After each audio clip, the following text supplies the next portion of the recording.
जय श्री कृष्णा दोस्तों, आप सबका स्वागत है आपके अपने चैनल ज्ञान खजाना में। और आज के वीडियो में हम सुनेंगे शुक्रवार की कहानी। एक सेठ और सेठानी थे, उसके साथ बेटे थे। 6 बेटे रोज कमाने जाते थे और 7वां घर पर ही रहता था और कुछ काम काज नहीं करता। उसकी माँ 6 बेटों को खाना खिलाकर थाली में जो झूठा बचता उसको उठाकर 7वें बेटों को रखती। एक दिन उसकी बहू ने देख लिया और सोचा कि कब रात पड़े और कब पति को ये सारी बातें कहे।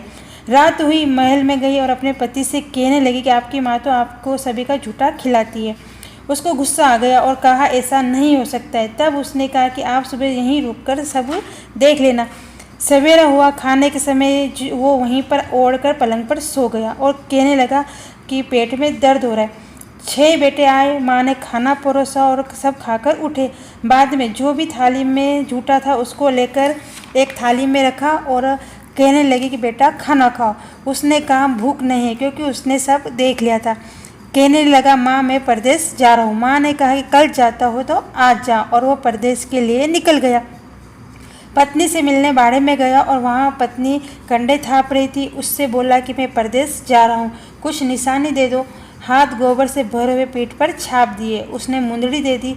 वो परदेश जाकर एक सेठ के यहाँ पर नौकरी करने लगा और यहाँ उसकी पत्नी पर सब अत्याचार करने लगे।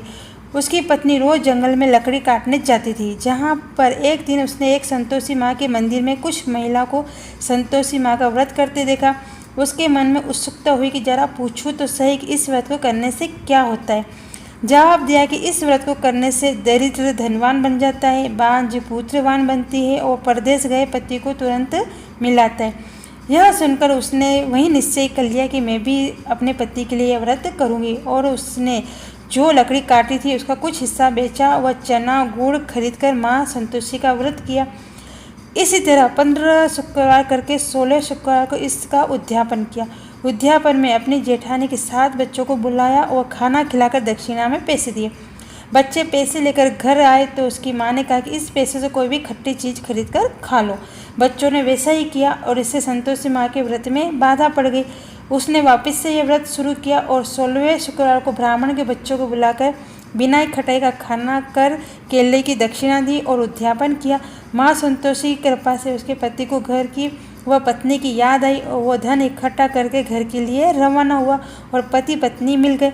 यह संतोषी माँ इन मानवी को मिलाया, ऐसे सबको मिलाना। जय बोलो संतोषी माँ की जय।